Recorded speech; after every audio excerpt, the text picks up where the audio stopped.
12월 한 달 동안의 설교 계획과 또 말씀 새벽 예배 말씀 본문이 들어가 있습니다. 이번 한 달 동안은 요한일서의 말씀을 가지고 주일 예배 때 함께 나누도록 하겠고요. 새벽에는 요한일서 2서 3서 말씀을 함께 보도록 하겠습니다. 대림절이기 때문에 예수님을 조금 더 집중해서 묵상하는 시간을 갖는 것이 좋습니다.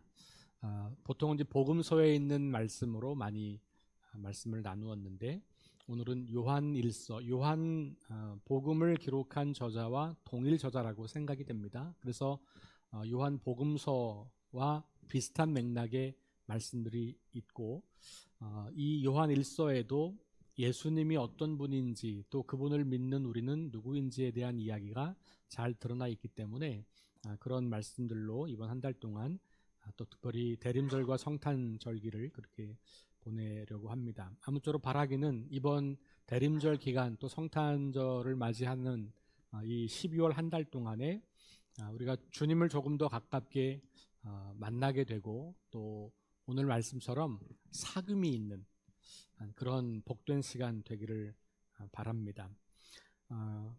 예수 그리스도께서 이 땅에 오셨다라고 하는 것은 참 단순한 사실이지만 굉장히 특별한 사실이지요. 왜냐하면 보이지 않는 하나님이 우리 가운데 보이는 존재로 오셨다라는 것이기 때문에 그렇습니다. 우리 힘으로는 도무지 하나님을 알 수 없는 그런 한계적 존재인 우리에게 하나님 자신이 스스로를 드러내신 사건, 아주 결정적인 사건이기 때문에 그렇습니다. 오늘 말씀에서도 예수님이 바로 그런 분이라고 우리에게 소개를 하고 있습니다. 제일 처음에 보면 예수 그리스도가 누구냐라고 할 때 태초부터 있는 생명의 말씀, 이렇게 이야기를 합니다.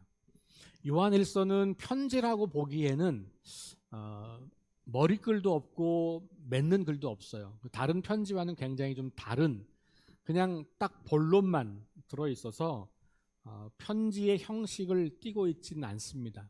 그럼에도 불구하고 요한 1, 2, 3서로 해서 요한이 보낸 편지로 묶여져 있습니다. 그 내용이 중요하죠. 요한 공동체에게 가장 필요한 말씀을 전해주고 있는 거죠. 그 말씀의 시작을 예수님이 누구신지에 대한 선포로 시작을 하는 거죠. 태초부터 있는 생명의 말씀, 이렇게 이야기합니다. 그리고 그 말씀에 관하여 우리가 들었고 보았고 손으로 만져보았다, 이렇게 이야기를 시작합니다. 그러니까 예수 그리스도를 우리는 적어도 이 편지를 쓰고 있는 요한과 요한 공동체에 있는 많은 사람들에게는 예수님이 실제적 존재였던 것이죠. 그러면서도 동시에 예수님은 생명의 말씀, 그것도 태초부터 있었던 생명의 말씀, 이렇게 이야기를 해요. 그러니 서로 다른 본질을 통합해서 지금 이야기하는 거예요. 첫 번째 본질은 뭐냐 하면 하나님이라는 거예요. 예수님은 누구냐? 그분은 태초부터 하나님과 함께 계셨던 분, 이렇게 보는 거죠. 그러니까 역사의 한 시점에 딱 등장한 한 인간 이전에 태초부터 하나님의 천지를 창조하실 그때부터 그 창조의 하나님과 함께 계셨던, 그리고 창조의 사역을 이루어셨던 그 말씀, 그분이 바로 예수님이다, 이렇게 이야기하는 거죠. 사실 우리가 그것을 다 알아차리긴 좀 어렵습니다. 신비이죠. 어떻게 태초부터 있던 분이 이 땅에 오시는가? 이것은 사실 신비의 영역이어서 우리 인간의 이성과 우리 인간의 지성으로는 다 알 수 없는 신비이죠. 그런데 하나님께서 그러한 방식으로 우리에게 오셨다는 것을 성경은 증언하고 있는 겁니다. 태초부터 있는 생명의 말씀이라고 하는 이 말씀, 요한 일서가 이렇게 시작하는데 요한복음도 비슷하게 시작합니다. 우리 요한복음 1장으로 한번 올라가서 요한복음의 말씀을 확인해 보겠습니다.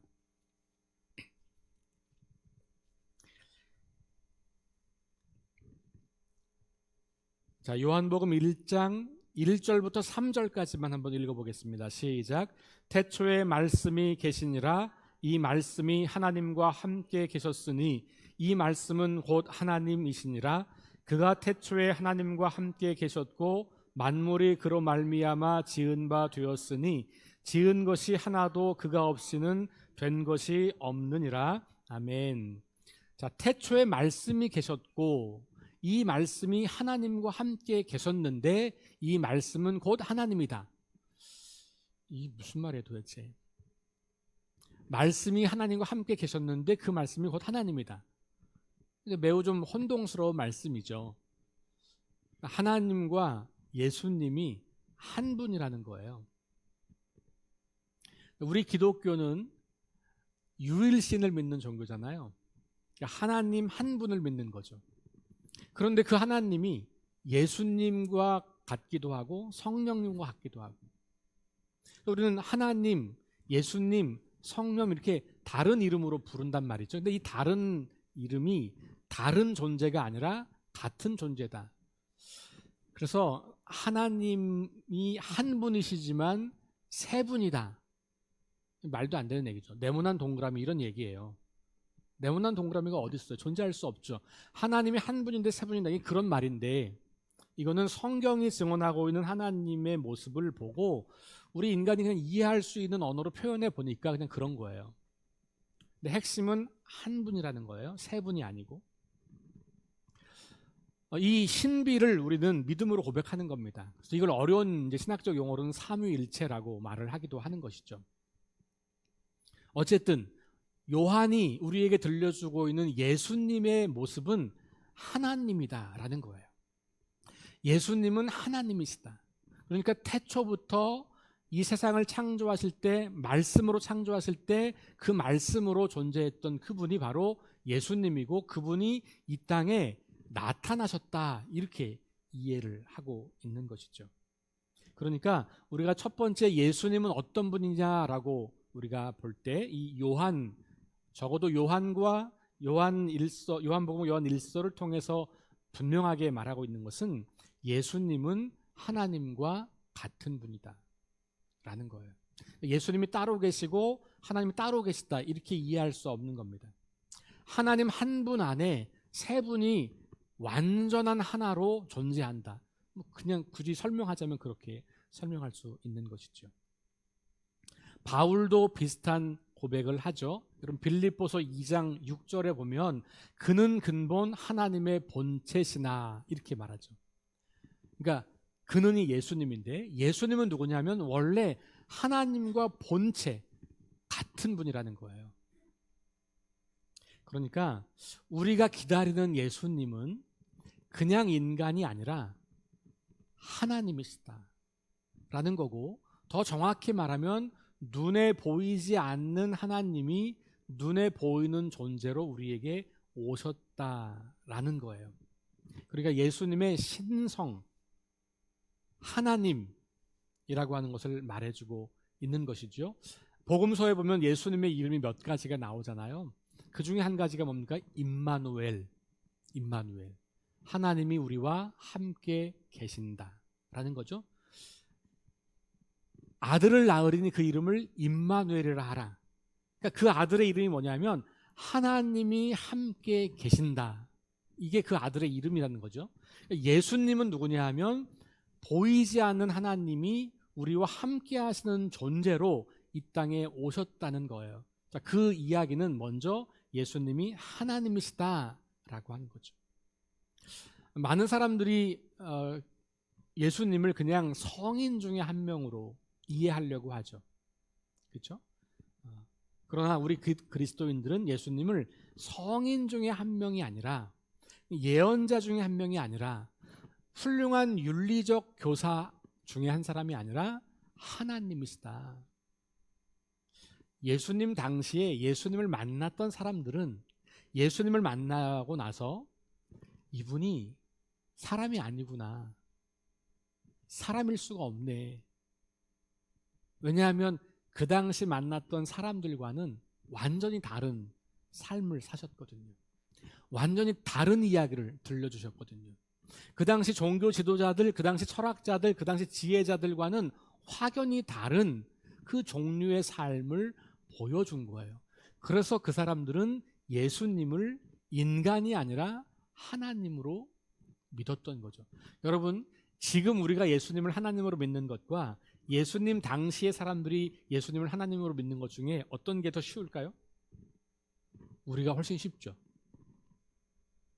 그렇잖아요. 여러분, 눈앞에 있는 사람을 보고 하나님이야 라고 믿는 것과 우리 눈앞엔 존재하지 않는 어떤 존재를 하나님으로 믿는 것, 후자가 훨씬 쉬운 일이죠.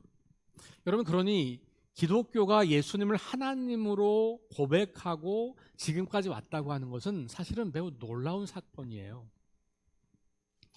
초기, 아주 초기 복음서 이 시대, 예수님 시대의 사람들이 예수님을 그냥 한 인간으로만 보았다면 우리 기독교 신앙은 여기까지 오기가 어려웠을 거예요.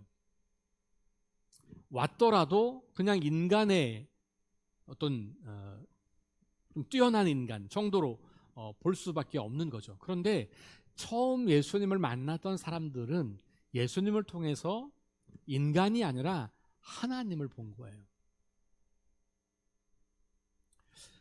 그 놀라운 신비를 요한은 이렇게 기록하는 겁니다. 태초부터 있는 생명의 말씀, 이렇게 이야기를 하는 거죠. 자, 생명의 말씀이라고 하는 거는 그럼 뭘까?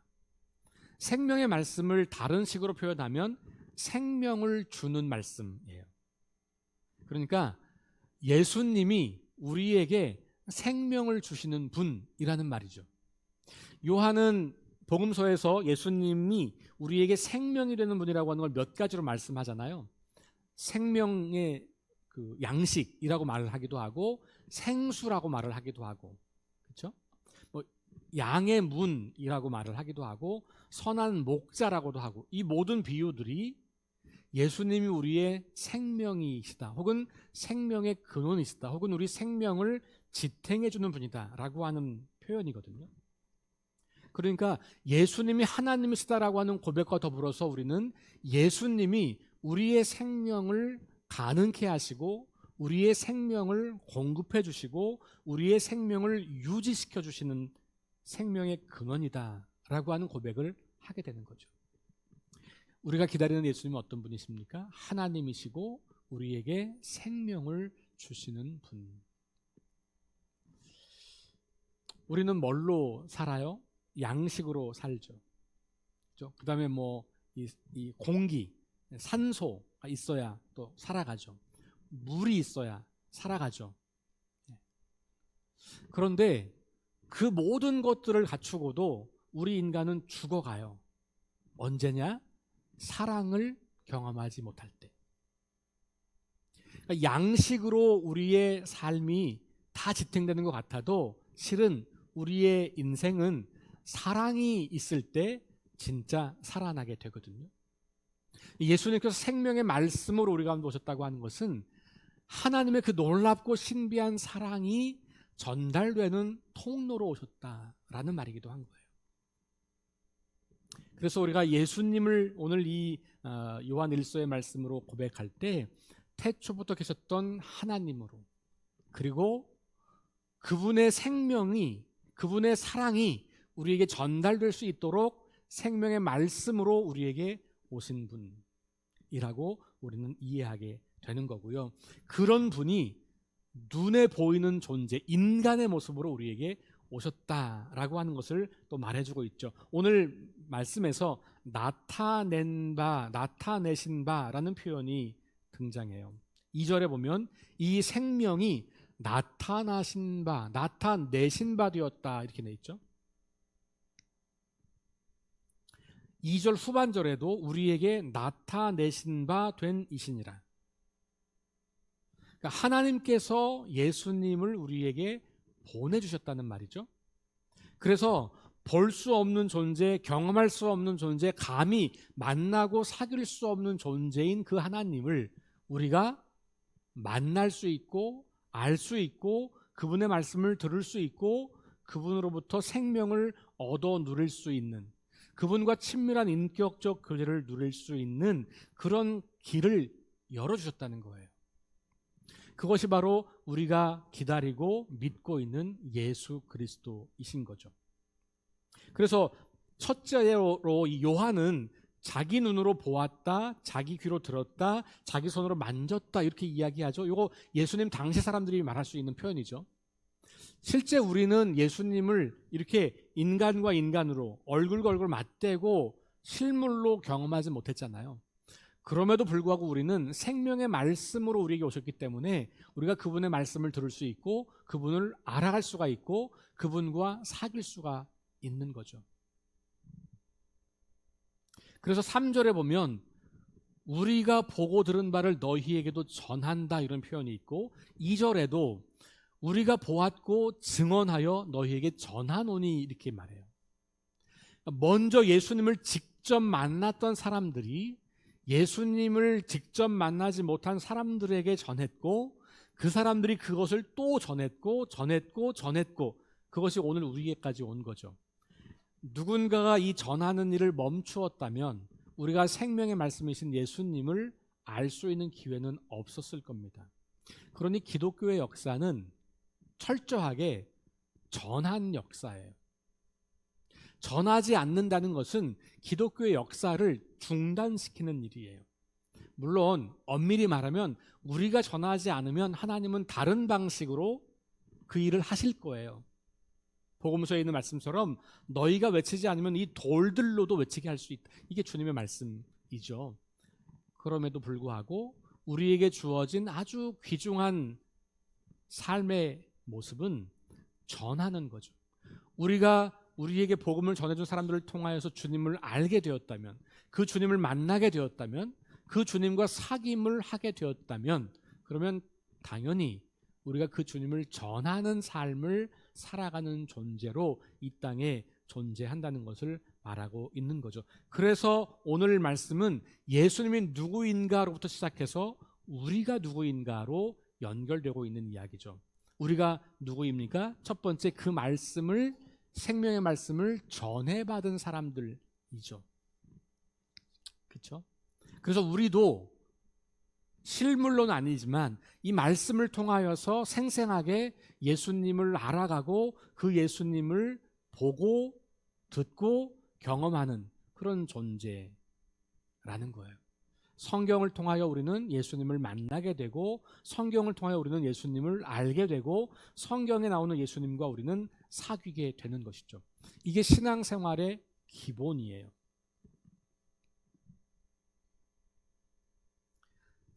신비한 영적 체험을 추구하는 것은 매우 위험에 빠질 수 있는 일이기 때문에 여러분들이 예수님을 만나고 싶으시면요, 기도원 가서 기도하는 게 아니고요, 성경을 읽으시는 거예요. 복음서를 읽으시면 돼요. 그러면 예수님이 누구인지가 선명해요. 이 책은 그냥 책이 아니고 하나님의 계시의 책이거든요. 하나님은 자기 자신을 드러내신 그 이야기를 성경으로 묶어서 우리에게 주신 거잖아요. 그러니 예수님이 누구신지를 알 수 있는 가장 기본적이고 가장 중요한 방법은 성경을 묵상하는 거예요. 성경을 읽지 않고 기도만 하는 것은 매우 위험한 일이에요. 성경만 읽고 기도하지 않는 것도 위험한 일일 수 있죠. 그래서 기도와 성경 읽기는 늘 짝으로 같이 가는 거예요. 그래서 말씀을 읽고 그 말씀을 가지고 기도하는 게 가장 좋은 기도예요. 그러니까 여러분들이 기도의 시간을 따로 가지시잖아요. 많은 분들이. 그때 그냥 기도를 시작하는 게 아니고 말씀을 읽고 그 말씀 속에서 보여주는 예수님, 그 말씀에서 만나는 하나님, 그 말씀에서 만나는 나를 보고 그 말씀과 내가 연합하도록, 일치되도록 기도하는 것이죠. 그게 짝으로 가는 게 가장 균형 잡힌 신앙생활을 하는 비결이거든요. 그렇게 말씀을 통해서 주님을 만나시다 보면 우리가 신비한 영적 체험도 할 수 있게 돼요. 근데 중요한 거는 그런 체험이 없어도 전혀 걱정하지 마세요. 그 특별한 방식은 모든 사람에게 동일하게 오는 게 아니거든요. 그러니 특별한 영적 체험을 사모하기보다는 이미 우리에게 모든 사람에게 주신 성경을 통하여서 예수님을 계속해서 깊이 알아가는 것, 이게 오늘 여기서 말하는 사귐이라고 하는 말이에요. 예수님과 우리가 사귄다고 하는 말은 서로 알아간다는 거잖아요. 알아가려면 어떻게 해요? 만나야죠. 대화를 해야죠. 그게 성경을 읽고 기도하는 거예요. 그러니 오늘 이 말씀을 통해서 우리는 누구냐 하면 이 생명의 말씀을 받아서 그 예수님과 교제할 수 있는 놀라운 특권을 가진 사람이라고 말하고 있는 겁니다. 그래서 첫 번째는 예수님과 사귀는 거고, 두 번째는 예수님과 사귀는 사람들끼리 서로 사귀는 거예요. 이 공동체죠. 공동체. 그러니까 우리가 교회 안에 있는 성도들과 더 깊이 사귀려고 하는 것은 아주 중요한 우리의 노력이어야 합니다. 40년 전과 지금이 똑같은 수준의 만남이라면, 아니 안타깝게도 점점 더 멀어지고 있다면 우리는 서로 사귀는 일을 게을리하고 있는 것이죠. 또 왜 사귀어야 됩니까? 왜? 우리를 그런 존재로 하나님께서 만드신 거예요. 3절에 보니까 우리가 보고 들은 바를 너희에게도 전함은 너희로 우리와 사귐이 있게 하려 함이니 그랬어요. 그래, 먼저 믿은 사람들과 나중에 믿은 사람들이 서로 이 그리스도를 통하여서 사귀는 존재가 되는 거, 이게 교회 공동체예요. 그런데 교회는 계속해서 서로 더 깊은 사귐을 가지려고 애를 쓰는 거예요. 그 사귐을 통하여서 상대방이 만난 예수님, 내가 만난 예수님을 서로 배우고 나누면서 더 깊은 주님과의 사귐을 경험하게 되는 것이고, 그리고 이 세상에서는 경험할 수 없는 하나님 나라를 이 공동체 안에서 경험하는 거죠. 그러니까 사귀려고 하지 않으면 그 공동체는 이루어질 수가 없겠죠. 그래서 오늘 이 말씀은 굉장히 중요한 말씀을 전하고 있는 거죠. 예수님이 누구인지를 아는 것으로 시작해서 그 예수님과 사귀는 것으로 나아가고, 더 나아가서는 예수님과 사귀고 있는 다른 사람들과 공동체로 함께 사귄다라는 거예요. 그런데 이렇게 될 때 우리에게 기쁨이 충만하다고 성경은 말합니다. 오늘 마지막 4절, 우리가 이것을 쓰면 우리의 기쁨이 충만하게 하려 함이라, 이렇게 말하죠. 요한이 이렇게 이 이야기를 쓰면서 예수님이 어떤 분이신지, 우리가 그분을 어떻게 만났는지, 우리가 그분을 전해서 너희와 함께 사귀고 싶은 이런 이야기를 통해서 하고 있는 이야기는 뭐냐? 우리의 기쁨이 충만하게 되려는 거다. 우리 기쁨의 근원은 그러면 주님과의 사귐으로부터, 그리고 성도들과의 사귐으로부터 나온다는 거죠. 왜냐하면 이 세상 속에서는 우리가 끝없이 자기 욕망을 따라 살기 때문에 끝없는 깨어짐을 경험하고 있단 말이에요. 그러니 그 깨어진 세상에서 기쁨을 누린다는 것은 굉장히 어렵죠. 잠시 기쁨을 누린다고 할지라도 그것이 금방 사라져버리는 것들이죠. 그런데 주님과 사귐이 있고, 그 주님과 사귀는 사람들과 사귐이 정말로 제대로 이루어진다면 거기서 진정한 기쁨을 우리가 얻게 된다는 거죠. 그럴 때 그 기쁨을 안고 세상을 향해 나아가는 거죠. 그러면 우리의 삶을 통해서 이 세상이 진짜 기쁨을 맛볼 수 있게 되는 겁니다. 왜냐하면 이 사귐의 핵심은 사랑이니까. 예수님을 우리에게 보내주신 하나님의 사랑, 예수님이 우리에게 오셔서 십자가에서 죽으셔서 보여주셨던 그 사랑, 그 사랑과 사귀는 거거든요. 우리가 그 사랑을 배우는 거고, 그 사랑을 익히는 거고, 그 사랑을 실천하는 거고, 이게 서로 사귀는 거거든요.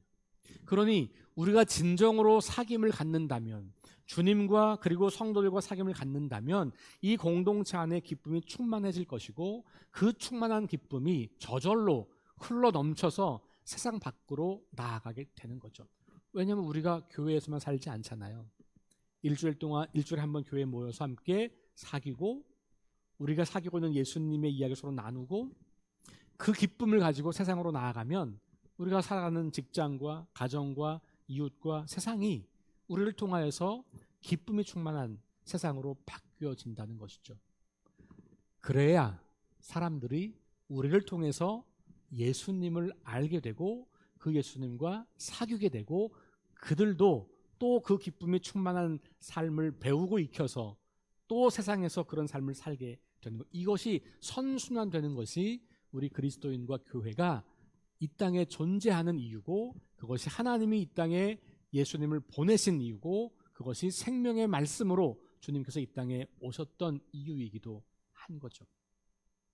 저와 여러분들이 이번 대림절을 기다리고 또 지나고 우리 주님을 생각하면서 내가 얼마나 이 주님을 생명의 말씀으로 받아들여서 그분 안에서 내 생명을 유지하려고 하는가 점검하시고 그리고 그분과 내가 더 깊은 사귐으로 들어가고 있는가 지식으로 아는 것만이 아니라 그분과 인격적인 친밀함을 누리고 있는가 점검하시고 세 번째 우리 교회 공동체 안에서 내가 얼마나 많은 사람들과 더 깊은 사귐을 위해서 애쓰고 있는가 이걸 점검하시면서 주님을 기다린다는 말은 단순히 그냥 신비하게 주님이 어떤 초월적인 어떤 뭘로 오시는 그걸 기다리는 게 아니라 그 기다림 안에서 내 삶을 다시 주님과의 관계 속으로 가져가 보는 그런 삶을 살아가는 것이죠.